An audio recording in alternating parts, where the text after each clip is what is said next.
Welcome back, and as promised, we have not only a panel but also a story on how you can use YouTube as a means of earning a living. We have a digital analyst, we have a YouTuber who has been making an income from this particular venture, and we also have a lawyer who's going to be telling us a little bit about intellectual property. But first, we're going to be going into the life of Mutm, a YouTuber. Let's look at how he makes money.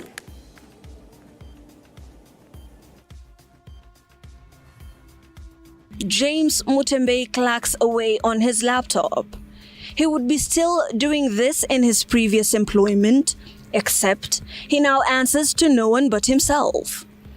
In August of 2019, Mutm of the famous Mutm TV started a journey with no solid backup plan, except for the total belief that this new plan could rescue him from the clutches of poverty. Starting, I didn't even need anything, because I remember if there were demos that were called, I used to go with my phone, my small smartphone. It was enough. But then as things went over and I gained so many subscribers, like now we boast of almost 1 million plus, because on Facebook we have 800,000 and above. Then on YouTube, now we are at 480. If you hand that, it's close to 1.2 million. And we also have another Facebook account, Mutm Official, which people don't know. It's almost 150,000 also. By the end of the first month alone, he had clocked 10,000 viewers. And all this armed with nothing but very basic editing skills and no more than his phone. Starting, I didn't even need anything, because I remember if there were demos that were called, I used to go with my phone, my small smartphone. It was enough. But then as things went over and I gained so many subscribers, like now we boast of almost 1 million plus, because on Facebook we have 800,000 and above. Then on YouTube, now we are at 480. If you hand that, it's close to 1.2 million. And we also have another Facebook account, Mutm Official, which people don't know. It's almost 150,000 also. His first earnings from YouTube was 157,000 shillings, and since then he has never made anything under 300,000 shillings per month. My main reason to start YouTube channel was my way of trying to fight poverty. Poverty is something that can make you do things that you never thought of. I never thought I could have found something. But when I was at Royal Media Services, the salary I was earning motivated me to think more. I was never comfortable, because the money I was making was not enough even for anything. So I remember one day I went to a bank. The moment I made up my mind that I wanted to start a YouTube channel. He says the secret is finding your calling and matching the interests of the viewer to that calling. I normally believe in content. If you have the right content, people will come. Let me tell you, I normally trend. Even if you look today, if you go to your YouTube and see who are trending in Kenya, you will see Mutm TV is number 2 and number, I think, 4. And I think number 10, we have 3 videos trending. All we do is doing the right content at the right time. If you stick with that, people will automatically join you. And that's how you make money on this channel, doing the right content at the right time. He believes that using that guiding principle, he will clock in 1 million subscribers in the next 2 years. They can pay you shillings, but YouTube, if you stick to it and do the right thing, start doing the right content, it's very easy to make it. You can decide, even if it's running, you are making it on YouTube. Even if it's working out, you are bringing the content on YouTube. Even if it's criticizing the government, you are doing it and posting on YouTube. With that, you can make good money. Currently, Mutm TV is almost hitting 500,000 subscribers on YouTube. And if put together with his Facebook numbers, the number of followers and subscribers stands at a respectable 1.3 million. I stand with doing YouTube on my own for almost 2 years.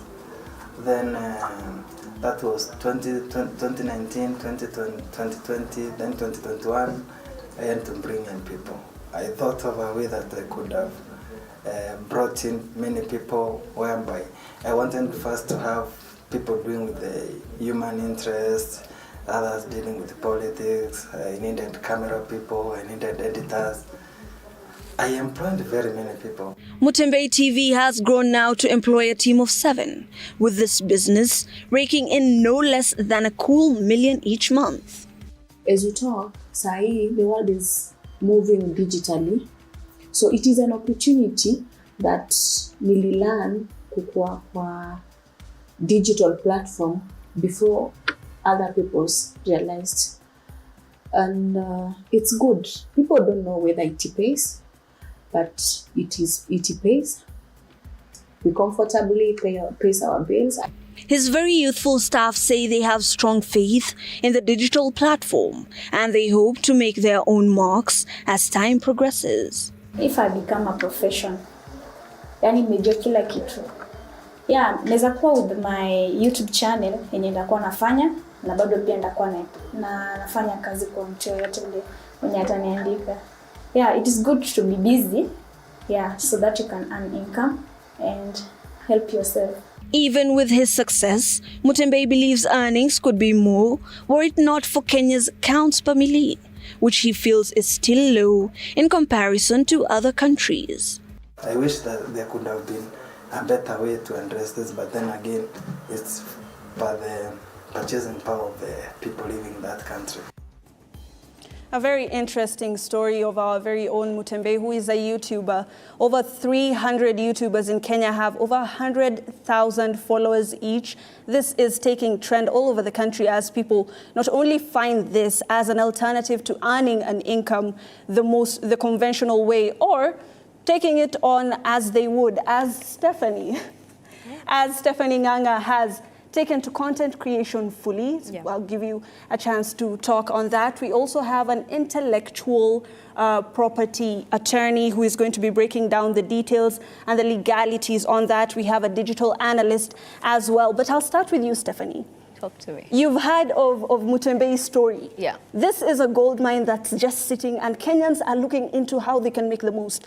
If you could just briefly tell us, what is your journey in content creation, particularly on YouTube? Okay. So I started creating content on YouTube April 2019. When I started, my primary focus at the time was purely makeup. And I have this early recollection of Googling how to be a successful YouTuber. And you know, the stories where you need to be brief and concise and straight to the point.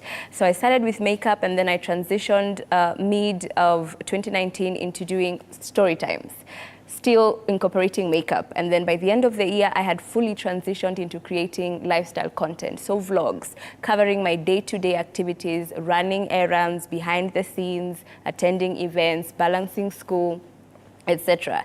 And then I did that until end of 2022. But by the time, you know, it had begun, I started to feel bored. The monotony was a bit exhausting for me. So I took a break end of 2022. And then for 3 months in March, I started my own show, which is called the SNS. So it's a segue on my channel. And yeah. That's very interesting, Stephanie. You're talking about originality and how sometimes content creation can become monotonous. Yeah. Mbaga, if you could just tell us, we're talking about intellectual property and how you protect intellectual property in this country. Maybe this might be a bit of a hard term for a lot of Kenyans, especially the youth who are looking into content creation. Could you just demystify this for us?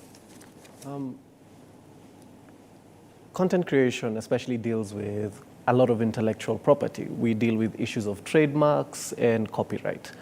Those seem like hard legal terms, but in reality, trademarks are just names. Yeah? When you look at issues like Google, that's just a name. That's what you name yourself, and you step into the IP office, you get it registered, and that's your brand. This is your name that you're registering. When it comes to now the content itself, the videos you create, the stories you tell, maybe through YouTube, or even if it's just music videos that you're doing, that's now an aspect of copyright, yeah? It deals with expressions of your idea. Copyright isn't protectable merely because you had an idea. Anyone can have an idea. The concept is you have to express it, put it down into writing. If it's a song, write the lyrics down. If it is a movie or a clip or just a funny story that you're trying to do, sit down and actually write it, videotape it, put it online. Having it in a concrete form is what's necessary. And that's now where we come in with protection. Now, copyright is interesting because once you've expressed it, it's automatically protected by our law. Now, you can go a step further by registering it at, now we have a branch called the Kenyan Copyright Board. You can register it with them, and that's just an added step. You don't have to do it, but it's an added step to showcase that you own this specific copyright. That's very interesting, Mbaga. And if you could maybe just tell us, what is the role of originality? We see a lot of clips that are sometimes carried from other people's YouTube channels, and someone would put it on their own YouTube channel just to try and get the numbers going and to get more clicks on their YouTube videos. What is the role of originality, and how is this impacting content creation in the country? Originality is important. One of the aspects in the law that we have currently under our Copyright Act is there has to be originality before a copyright can be protected. Now, it doesn't mean necessarily that any original idea is protected. There are specific ones under the law that aren't afforded the same protection. When we deal with originality, we're looking at the skill, the labor, the input, the creativity an artist or a content creator is willing to put in. Whether it's writing your own jokes, it's drawing your own pictures, it's what idea have you created? Have you put in the skill? Have you put in the labor? And when it comes to the issue of originality and people stealing clips, the law allows people to be able to do that. It's fair use to some extent. When you watch a TikTok and you hear someone has clipped a certain music video, they use 30 seconds of it or some semblance. The idea is using a small bit of it, but it's the idea that you have to do it in parody or you do small, very short clips. However, as a content creator, it's learning that your rights are also that you can enforce them against that. Very, very interesting. And maybe I can throw this to you, Godfrey. If you could just tell us, search engine optimization is very big. A lot of Kenyans might not know this. A Kenyan watching this, the youth especially, would say, I've been stuck at 500 subscribers for the past 5 years. Why is my channel not growing? Very well, thank you. When we look at search engine optimization, there's a lot that goes into that, but as usual, content is king. My crowd is the content is king. Optimize your content to what, let's say we are doing making money, so we save income during or generating extra money from your hustle.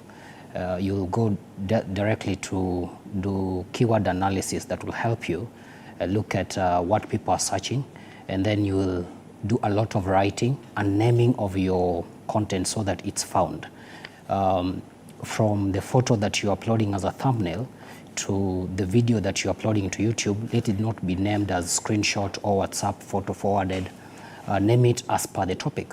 It will help you be found when the robots are searching for that content that someone is searching for. Also, there's something that we call indexing that is a low-hanging fruit to take advantage of. Google has so many other platforms that you can utilize, like Google Search Console. You upload your content there and submit those links for indexing. Interlink your platforms between Google, Microsoft, Bing to ensure that this content of yours is widely distributed and leaves a lot of digital footprint. When it comes to relevance of what someone is searching, for sure you'll be on top. That's very interesting, Godfrey. He's talking about using a certain set of terms, especially when describing your videos, so that you can get your target audience. How have you found that? It's interesting because the platform YouTube on itself has, as you upload your video, you have a mention for tags. So for example, if it is my show, The SNS by Stephanie, those are current keywords that I consistently use, so that in the event you're looking for an episode or a segment, you're going to be able to see it by searching exactly that.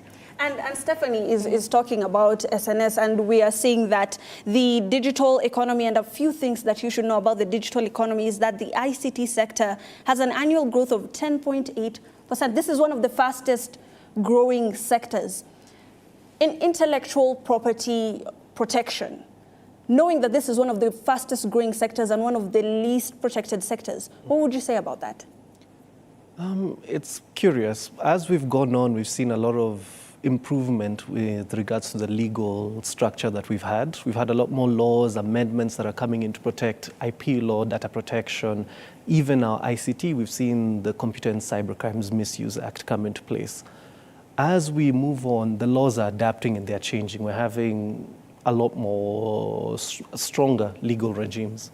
And it is, of course, expected to contribute 9.24% to the gross domestic product by 2025, a very interesting factor there. And YouTube has, especially in this country, 9.29 million users in the last year. People are growing in this particular sector. And you might find that on this YouTube app, the more eyes, the more money. For every 1,000 views, you earn between 100 to 200 shillings. How are you using the eyes, the views, Stephanie, to get more money? So number one, that's one of the ways you can earn money directly through the platform. Google AdSense is another. But for me, what has really come to work for me is we pitch to brands and we're able to work directly through brand partnerships and affiliate marketing. There's something called CPM. Yes. Counts per mile. The thing about it is that there are ads, viewer demographic, and engagement. These are the things that contribute to either it growing or becoming less. Mutembe was talking about how the CPM usually affects the earnings. The CPM for Kenya is different from other countries. Have you found that as a challenge? It is, because we are creators, but again, we are it's almost like we are competing with other countries and other creators in other countries, and so it's not necessarily an even playing field. I might be able to amass an X amount of subscribers, but what I am earning is not the same if I was, say, in the United States. So it's a bit of a challenge. And maybe I'd throw this to you, Godfrey. We're talking about Kenya's CPM and how that is lower than other countries. It, of course, is based on what the people are earning in this particular country. Are there ways that this can be improved? Are there ways that Google maybe can improve this? This goes hand in hand with so many other factors, including the cost of the currency that we are in, the investments that people are putting on online content, and the products that people are looking at. So we are hoping in future, when we consume more of our content locally, we'll increase the sessions that we're putting on content, because when you look at countries like the US, guys are heavily focused on the US generated content more. They are not focused on anything generated in Kenya, but Kenyans are all over the internet consuming things in Saudi Arabia, Nigeria, Ukraine, US. So we are not giving our content that much attention that it deserves for it to be allocated better return on investment. Very interesting interview. And as we conclude, I'll just give you 2 minutes each. The Kenyan youth are watching. TV47 is watched mainly by the youth. Of course, it's watched by all demographics, but the youth want to know, how can I make more money on YouTube, or how can I make money on YouTube? I'll start with you, Stephanie. I firmly believe in consistency. Consistency yields results. My journey on YouTube, and I can only speak for myself, has not been linear. When I started, it was a transference of audience because I was already on Instagram. And then I moved and I continued to grow. So how you can make money, I think you have to build on your audience, you have to be more consistent. And then you can also shoot your shot, reach out to brands for brand partnerships. Half a minute, Mbaga, IP protection. Tell us about it, conclude. In conclusion, content creators need to know their rights. They need to know the law. They need to understand. As you create content on the internet, you'll be entering a lot of contracts. As you enter these contracts, most of the times content creators are sidelined by maybe a party that's pushing for sign it today, sign it later. Learn the rights. Go to a legal representative. Let them explain them to you. And if you can't, look for workshops. There are a lot more that are up and coming that try and teach young and upcoming content creators IP protection and what it means for you. Very interesting conversation, Godfrey. I'm sure you are encouraging the youth on this particular factor. 300 YouTubers making or having more than 100,000 subscribers on their YouTube. This is a venture that people should be getting into. Stanley, what exactly or how exactly are you using the apps on your phone and YouTube to make money? You decided to throw that particular bone to me. How do I use YouTube to make money? For me, I think I'd really use YouTube, not as much. I think I'm very huge TikTok, but not as much. So I'm really curious, and even whatever the panel is really talking about, everything. I'm really curious.